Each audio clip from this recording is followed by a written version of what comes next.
కొడుతుందని ఊరికే కొడుతున్నారు. మన ప్రాంతంకి ఇంకా రేవ్ పార్టీ కల్చర్ లేదు. Rave party is a different kind of thing. మీరు ఉత్తరాంచల్ హిమాచల్ ప్రదేశ్లో చాలా పెద్ద ఏరియాస్లో ఇవి త్రూఅవుట్ నైట్ మా ఓపెన్గానే అవి చాలా చాలా హైలీ ఆర్గనైజ్డ్ థింగ్స్ అండి. అది కూడా దానికి ఒక డెఫినేషన్ ఎక్కడేం లేదు. ఇక్కడ జరిగింది ఏంటంటే ఒక ఆయన 2 రోజుల నుంచో 3 రోజుల నుంచో వాళ్ళకి పిలిచి హీజ్ ఎక్స్ప్లాయిటింగ్ ఉమెన్, స్త్రీలని తాగి స్త్రీలని సెక్షువల్ అండ్ కమర్షియల్ ఎక్స్ప్లాయిట్ చేయడానికి ఏర్పాట్లు చేసుకుంటే మనకి తెలిసి వెంటనే వెళ్ళి పట్టుకున్నాం. రాత్రి we have raided in that 13 మెంబర్స్ని అరెస్ట్ చేస్తున్నాం. ఆ 5గురిని కూడా రెస్క్యూ హోమ్కి సబ్మిట్ చేస్తున్నాం. దాంతోపాటు ఏదైతే లొకేషన్లో ఇవన్నీ జరిగినాయో దాన్ని సీజ్ చేయమని we are taking order from RDO. So మీ అందరికీ తెలుసు ఈ ఏదైతే ప్రజెంట్ గవర్నమెంట్ ఉంది, సీఎం గారు వారి కింద ఉన్నటువంటి మొత్తం టీం అంతా, అలాగే డీజీ గారికి మాకు కూడా ప్రత్యేకంగా ఒకటే చెప్పారు, ఎటువంటి illegal activities, anti social activities ఏది వదలొద్దు, విడిచిపెట్టకూడదు. So we request, we have improved a lot. ప్యాకాట లేకపోతే ఈ డాన్స్లు ఈసారి వినాయక చవితికి కానీ మిగిలినవన్నీ కూడా చాలా బాగా కట్టడి చేసినట్టుగా మేము భావిస్తున్నాం. ఉండొచ్చు 10 to 20%. అలాగే ప్యాకెట్ల మీద కూడా క్లబ్స్ అన్ని మూయించాం. అలాగే ఈ అబ్సీన్ డ్యాన్స్ అన్నీ ఆపాం. So maximum we are trying our level best.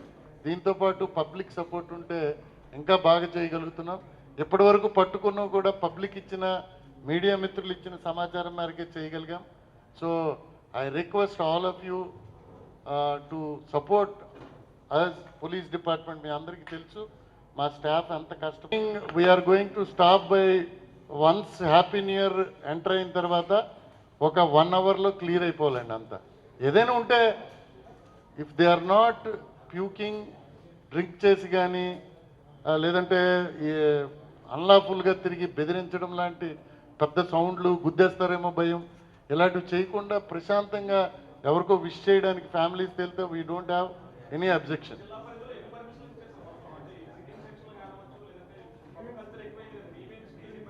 అది pub culture inside of the ఏవైతే ఉంటాయో ఎక్సైజ్ వాళ్ళు ఇస్తారు. వాళ్ళు నార్మల్ టైమింగ్లోనే క్లోజ్ చేయాలి. ఆ నార్మల్ టైమింగ్ కంటే ముందు అక్కడ కానీ ఎటువంటి ఇల్లీగల్ యాక్టివిటీ ఉన్నా we're going to close before time only.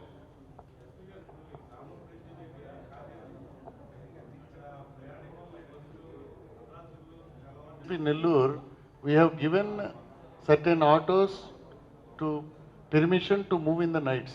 Radium star sticker పెట్టి పోలీస్ స్టేషన్ వైజ్ ఒక 100-200 ఆటోలకి ఇచ్చాము. సో ఆ ఆటోలే అక్కడ ఉండాలి, అది రిజిస్టర్డ్ ఆటోలు నైట్ టైంకి. బట్ అలాంటిది ఒకసారి విల్ టేక్ ఇట్ అప్. ఏం చేద్దామో చూద్దాం. మహిళా రక్ష ప్రస్తుతానికైతే విజిబుల్గా పోలీసు ఉంటున్నారండి. మహిళా రక్షకైతే ఉంటున్నారు. మన 7 టీములు తిరుగుతున్నాయి. రావులు అంటే దింపడం కాదు, వాళ్ళు అంటుంది దానికి పర్మనెంట్ రెమెడీ ఏంటి అని. పర్మనెంట్గా సెక్యూర్డ్ వే ఆఫ్ ట్రావెలింగ్కి ఐడెంటిఫైడ్ డ్రైవర్స్, ఐడెంటిఫైడ్ వెహికల్స్ ఉండాలా అంటున్నారు.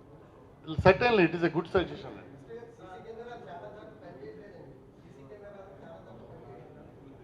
అంటే యాక్చువల్గా ఏంటంటే సీసీ కెమెరాలు రోడ్డు వర్క్ జరుగుతున్న, కరెంటు పోయినా పాడైపోతాయండి.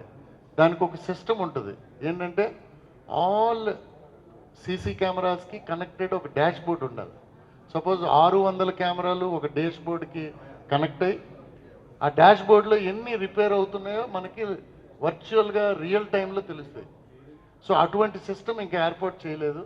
Soon now the government is very much focus to bring drones and CCTVs, కాబట్టి మనకు ఖచ్చితంగా వస్తుంది.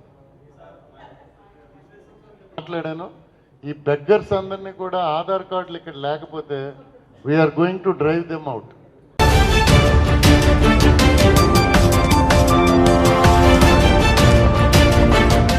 తెలుగుదేశం పార్టీకి బలగం కార్యకర్తలు, లక్షలాది కార్యకర్తల బలంతో 1982లో మహానుభావుడు నందమూరి తారక రామారావు ప్రారంభించిన తెలుగుదేశాన్ని ముందుకు నడపడంలో వీర సైనికుల్లా పోరాటం చేసిన లక్షలాది మంది తెలుగుదేశం పార్టీ కార్యకర్తలకు ధన్యవాదాలు చెప్తా ఉన్నాం. మన జరిగిన సంగ్రామంలో తెలుగుదేశం విజయబాట ఎగురవేయడానికి ప్రధాన కారకులు ఎన్డీఏ కూటమితో పాటు తెలుగుదేశం పార్టీ కార్యకర్తలు ఎన్నో కష్ట నష్టాలకు వచ్చి నాయకత్వాన్ని పటిష్టం చేస్తూ గెలుపు ఓటములను లెక్క చేయకుండా పనిచేసిన వ్యక్తులు వాళ్ళని సన్మానించుకోవడం మా బాధ్యత. వాలంటీర్ వ్యవస్థను పెట్టి పార్టీని నిర్వీర్యం చేసి ఏ విధంగా దొంగలబాధ్యతనంతో పతనమైపోయాడు జగన్మోహన్ రెడ్డిని చూసాం. దానికి భిన్నంగా కార్యకర్తలను గౌరవించడం, కార్యకర్తలకు విశేష సేవలు అందించడం, ఎన్టీఆర్ ట్రస్ట్ ద్వారా సేవలు చేసిన లక్ష్యంలో కూడా తెలుగుదేశం పార్టీ ఉంది. నా ఎన్నికల్లో 82 నుంచి పనిచేస్తున్న అనేక మంది సీనియర్ కార్యకర్తలు, నవయువకులు అందరూ ఉన్నారు. వారందరికీ కృతజ్ఞతలు చెప్పుకోవడం కోసం ఆత్మీయ సభ ఏర్పాటు చేశాం. వాళ్ళందరినీ కూడా పిలుచుకొని సన్మానించుకొని మీ వల్ల నేను ఈ స్థానంలో ఉన్నానని చెప్పుకునే ఆలోచనతో ఈ కార్యక్రమాన్ని ఏర్పాటు చేశాం. ఎంతోమంది కృషి చేశారు. తెలుగుదేశం పార్టీ, జనసేన, బీజేపీ నాయకులు పనిచేశారు. ఇవాళ తెలుగుదేశం పార్టీ ఆత్మీయ సమావేశం తెలుగుదేశం పార్టీ కార్యకర్తల కోసం పెట్టాం. అలాగే పెద్దలను కూడా పిలిచాం, వారు అతిథులుగా పిలిచాం. ఆ కార్యక్రమాన్ని మేము అమలు చేసుకుంటూ రాబోయే రోజుల్లో తెలుగుదేశం పార్టీ కార్యకర్తలకు ఏ విధంగా న్యాయం చేయాలి, ఏ విధంగా నువ్వు ఆదుకోవాలి, పేదరిక నిర్మూలన వాళ్ళ కృషిని ఏ విధంగా వాడుకొని ఉపయోగించాలనే ఆలోచనలో ఉంది. అనేక ప్రభుత్వ సంక్షేమ కార్యక్రమాలు అమలవబోతున్నాయి. 5 సంవత్సరాల్లో రాష్ట్రాన్ని దౌర్భాగ్య స్థితి చేసిన జగన్మోహన్ రెడ్డి పరిపాలన సరి చేయడానికి టైం సరిపోవడం లేదు. చెప్పినవన్నీ అమలవుతున్నాయి. రాబోయే 6 నెలల్లో చెప్పిన వాగ్దానాలన్నీ కూడా అమలయ్యి రాష్ట్రం సుభిక్షంగా ఉంటుందని ఆశిస్తూ ఎంతోమంది పాత్రికేయ మిత్రులు, ఎలక్ట్రానిక్ మీడియా మిత్రులు అందరూ కూడా విశేష కృషి చేశారు. వారు కూడా ఎదురొడ్డారు. ఒక దుర్మార్గ పరిపాలనకు ఎదురొడ్డి పోరాటం చేశారు, ప్రజల్లోకి తీసుకువెళ్లారు. ప్రజా వ్యతిరేక ప్రభుత్వ విధానాల మీద పోరాటంలో ముందున్న పాత్రికేయ మిత్రులు కూడా అభినందనలు తెలియజేస్తూ ఇవాళ మేము అందరం అభినందిస్తున్నాం, సన్మానిస్తున్నాం. వారి కృషిని లెక్కబెట్టి రాబోయే రోజుల్లో వారికి తగిన అవకాశాలు కల్పించడం కోసం ప్రయత్నం చేస్తామని సవినయంగా మనవి చేస్తా ఉన్నాను. స్కాములు వైఎస్ఆర్ పార్టీ అంటేనే పేరు, నోటికి వచ్చినట్టు మాట్లాడి పేద ప్రజలు చెందాల్సిన బియ్యాన్ని నమ్ముకున్నవాడు కూడా ఒక నాయకుడా? దుర్మార్గ ఆలోచనలు ఉన్నారు. ఇవాళ గొంతెత్తుకొని అన్యాయం జరిగిపోతుందన్నారు. కోట్ల రూపాయల బియ్యాన్ని అమ్ముకున్నవాడు నాయకుడు ఎలా అవుతాడు? అది కక్ష సాధింప. పేద ప్రజలు చెందాల్సిన బియ్యాన్ని విదేశాలకు తరలించి వేల కోట్లు దోచుకున్న ఈ వైఎస్ఆర్ పార్టీ నాయకులు మైనింగ్లో మాఫియా, భూమి కబ్జాల్లో మాఫియా లాగా దోచుకొని రాష్ట్రాన్ని అన్యాయం చేసిన వాళ్ళు ఏ నాయకులు నోరెత్తి మాట్లాడుతున్నారు. చట్టం తన పని చేసుకుపోతుంది, తగిన శిక్షింపబడతారు. ఓకే, అందరికీ నమస్కారం. రాజమండ్రి రూరల్ నియోజకవర్గం స్టార్ట్ అయ్యి 2009లో అప్పటి నుంచి ఇప్పుడు దాకా జరిగిన 4 ఎన్నికల్లో కూడా తెలుగుదేశం పార్టీ కంచుకోటగా నిలిచింది.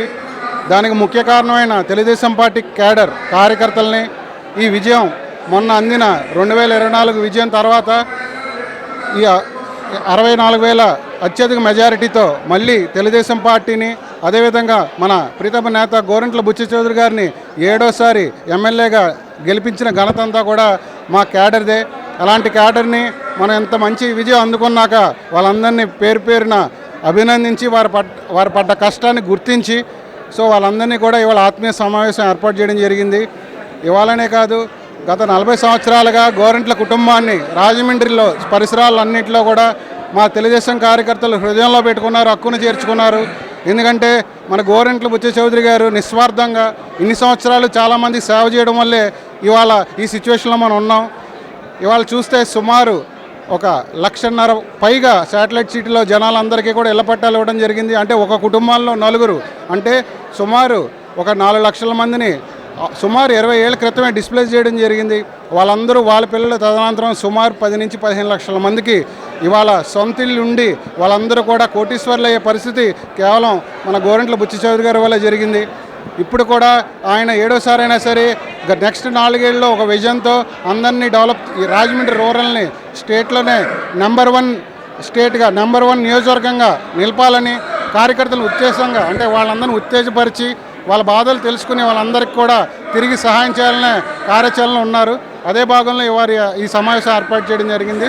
ఈ సమావేశం ఇచ్చేసిన మీడియా మిత్రులకి, కార్యకర్తలకి, మిత్రపక్షాల నేతలు అందరికీ కూడా మా నమస్కారం.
సింగ్ గారికి శ్రద్ధాంజలి నివాళులు మొత్తం ప్రపంచ దేశాలన్నీ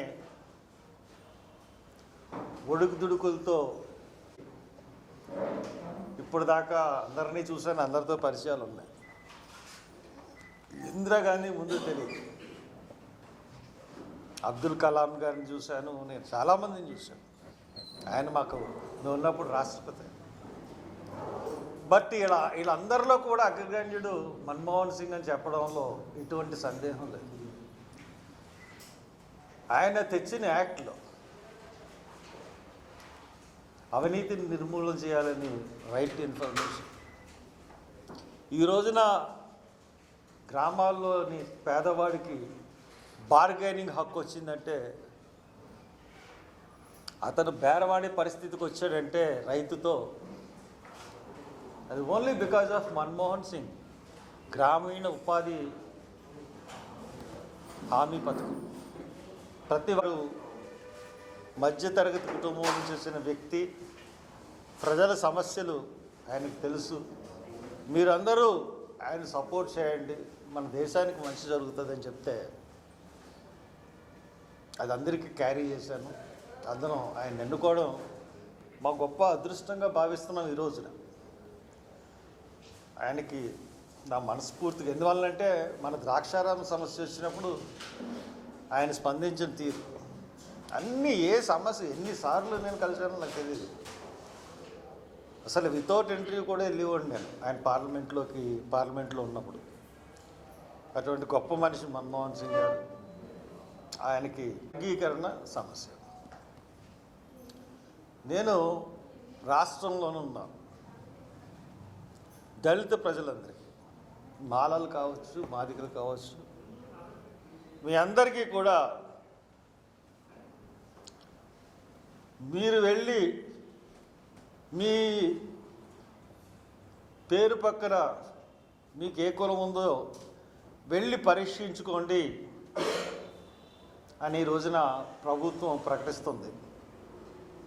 అన్ని మండల ఆఫీసుల్లోనూ, అన్ని విలేజుల్లోనూ చూసుకోండి, అన్ని వార్డుల్లోనూ మేము పెడుతున్నాం చూసుకోండి అని.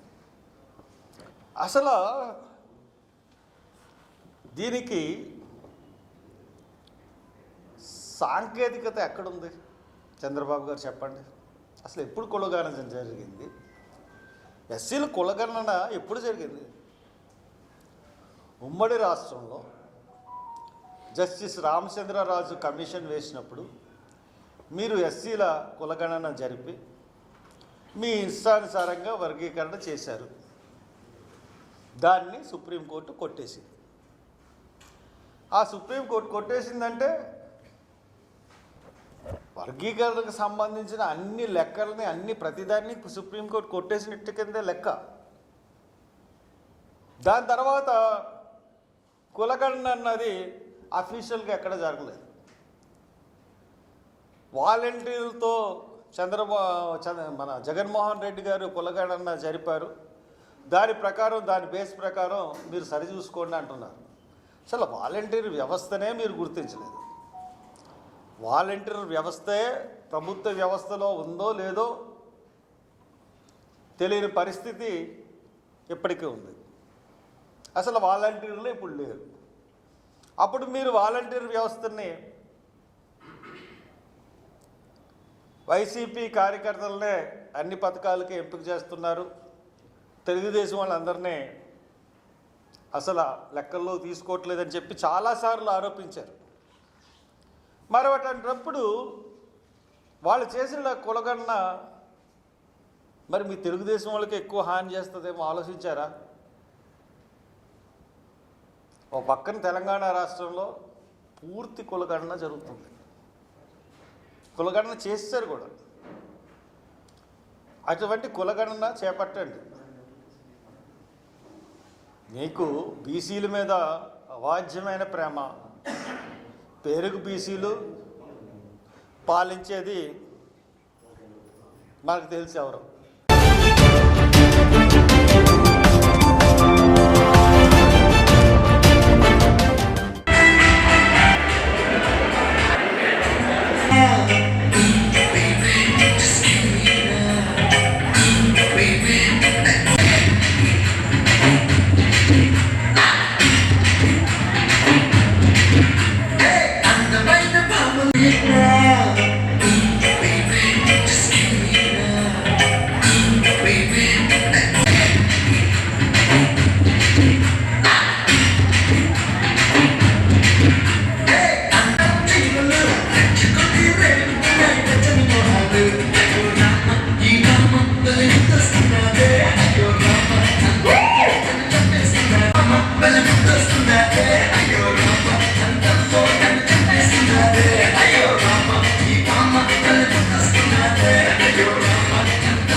గుడ్ ఫ్రెండ్స్ 3వ ఆత్మీయ కలయికండి ఇది.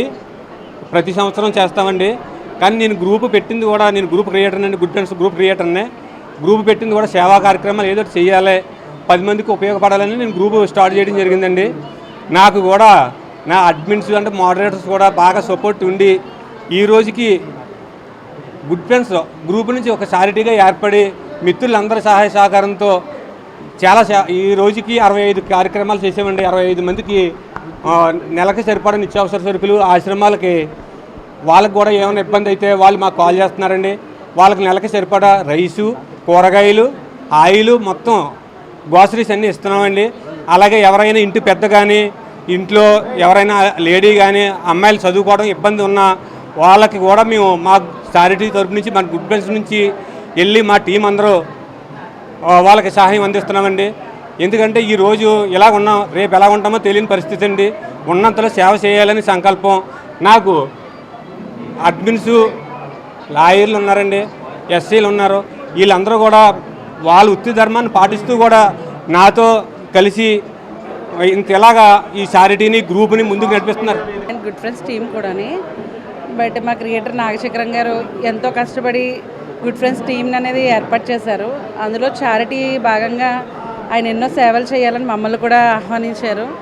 మేము కూడా ఏంటంటే ప్రతి ఒక్కళ్ళు తమ బిజీ లైఫ్లో ఉంటారు, ఎవరికి సాయం చేయాలనుకున్నా చేయలేని పరిస్థితిలో ఉంటాము.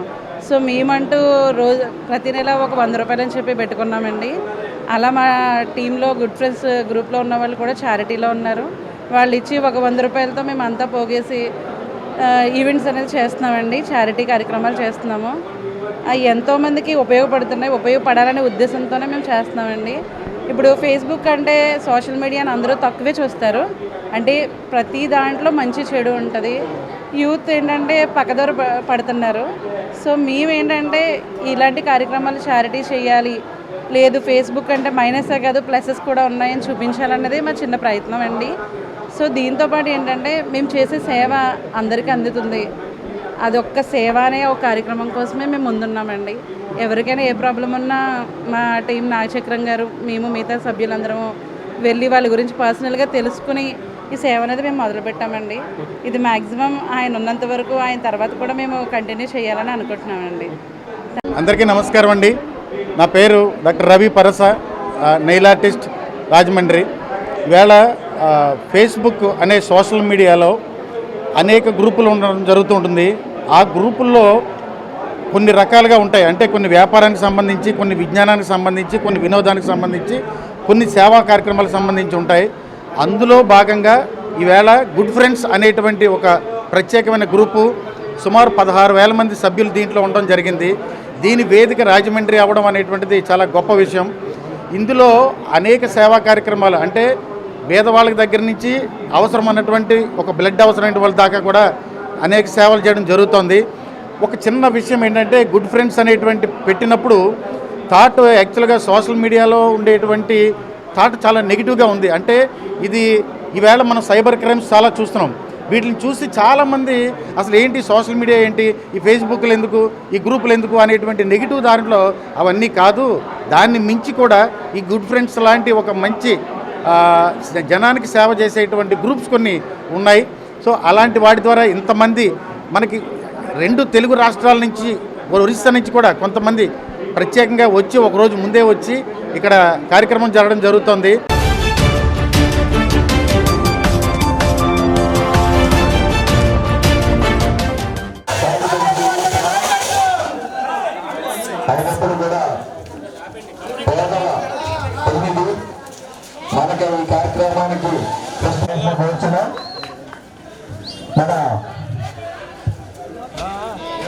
బర్రా చిన్ని కప్పలవేణి గారి ఫ్యామిలీ అందరూ కూడా స్టేజ్ మీద రావాల్సిన కూర్చున్నాం.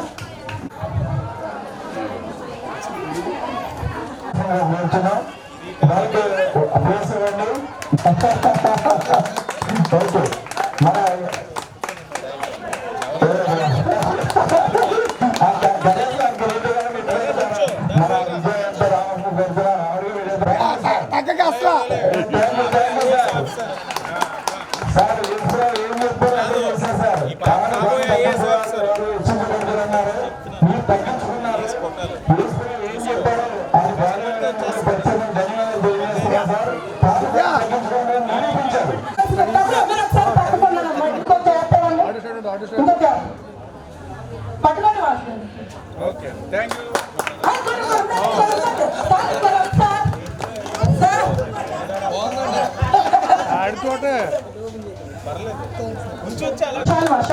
అలాగే దండ త్వరగా ఫాస్ట్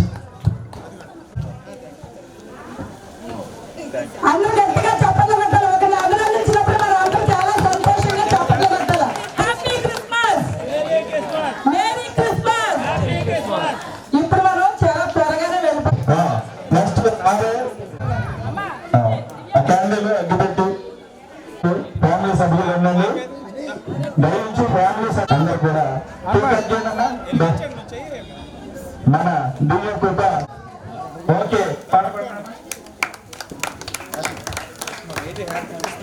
చెప్పమ్మా. Happy Christmas, merry Christmas, happy happy Christmas, merry merry Christmas. Okay, just cake తినిపించిన తర్వాత వెంటనే మన ఎమ్మెల్యే గారు ప్రసంగం అయిన వెంటనే మన ఇక్కడ కార్యక్రమం ఏర్పాటు చేసిన కప్పల రవికుమార్ గారు, గర్వ చిన్ని గారు ఇస్తారు. దయించి అందరికి సహకరించండి కార్యక్రమం అయ్యే వరకు. Okay, thank you sir.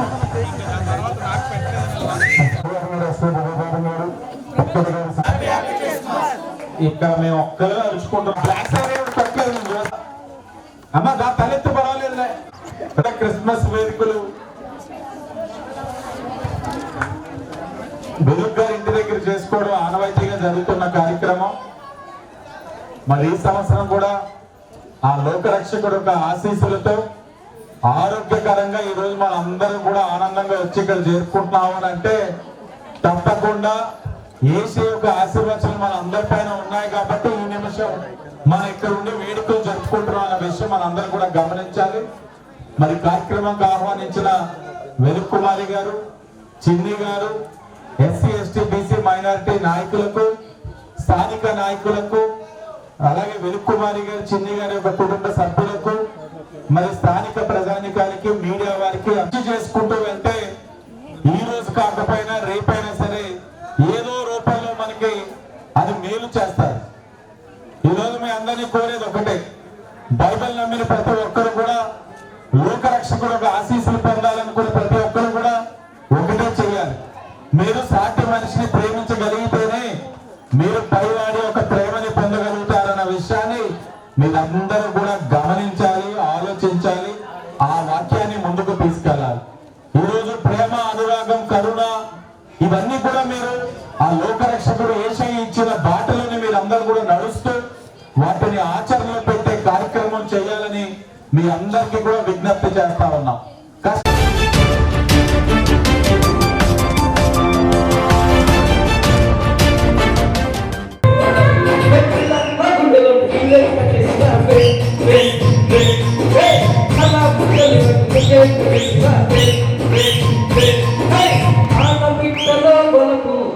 పైట మెట్టుపై పాలిస్తే పూర్ణ పుట్టలో లేకు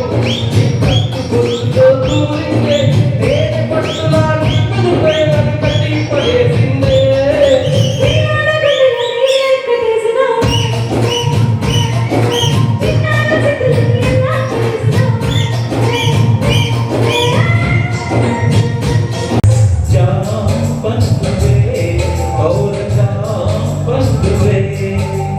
Ooh. చేస్తువే పైలకు చేస్తువే నీ పాడబోతే నా మనసు తగ్గ రవి చూడని రవి చూస్తే నా వయసు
చాలా సంతోషదాయకం.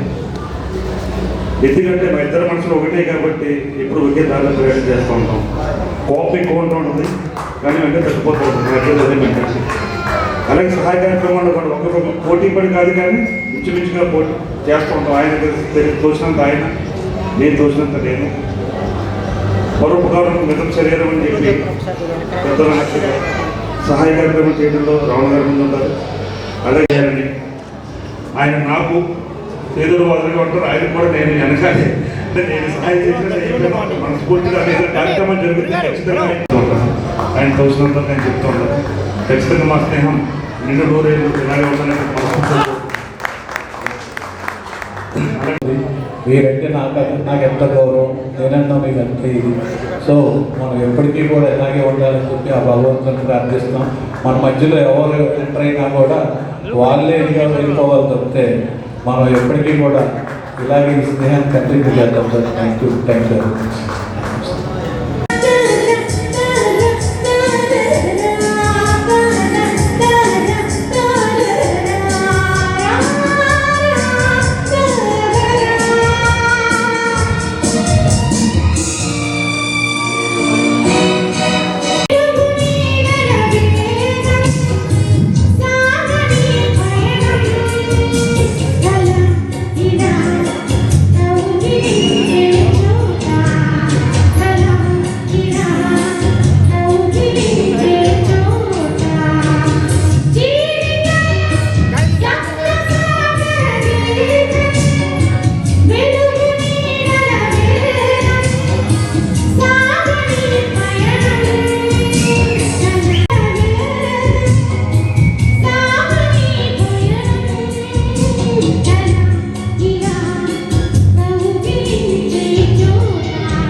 రిలీజ్ చేసింది. అయితే ఈ ఎలక్షన్ సాంగ్స్ నేను ఇప్పుడు చాలాసార్లు చెప్పాను, నా ఎలక్షన్ క్యాంపెయిన్ అంతా కూడా AI enabled campaign, artificial intelligence enabled campaign. So ఈ ఏఐ ఎనేబుల్డ్ క్యాంపెయిన్ ద్వారా నేను నా ఎలక్షన్ క్యాంపెయిన్కి సంబంధించిన సాంగ్స్ క్రియేట్ చేయడానికి నాకు ఖర్చు 5 రూపాయలు.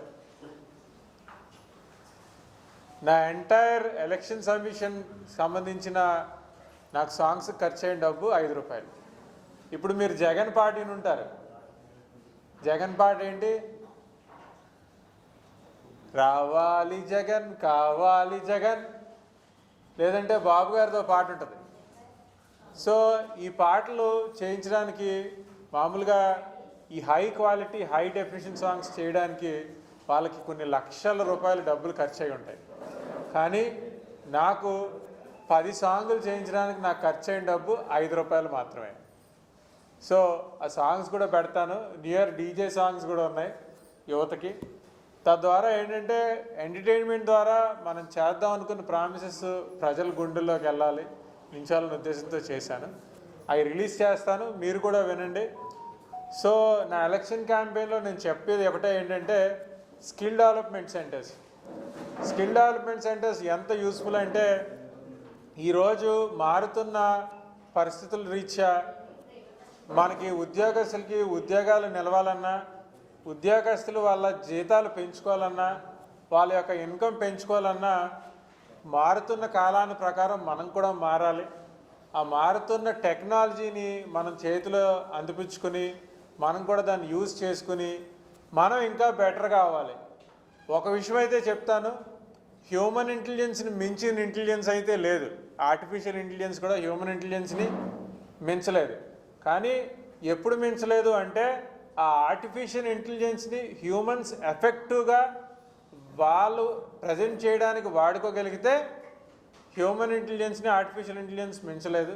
కాబట్టి ప్రజలకు నేను కోరేది ఏంటంటే నన్ను గ్రాడ్యుయేట్ ఎమ్మెల్సీగా కానీ వాళ్ళు గెలిపించుకుంటే ప్రతి మండలానికి ఒక స్కిల్ డెవలప్మెంట్ సెంటర్ పెట్టి ప్రతి మనిషికి ఆన్లైన్లో స్కిల్ డెవలప్మెంట్ వాళ్ళు పెంచుకోవడానికి ఒక ప్రాంప్ట్ ఇంజనీరింగ్ అనే యాక్టివిటీ పెట్టి వాళ్ళ యొక్క వ్యవహారాలు చేసే దాంట్లో ఇంకా బెటర్గా ఉండడానికి ఉపయోగపడతానని మరీ ఒకసారి ఈ అవకాశంగా మీ అందరికీ చెప్తున్నాను.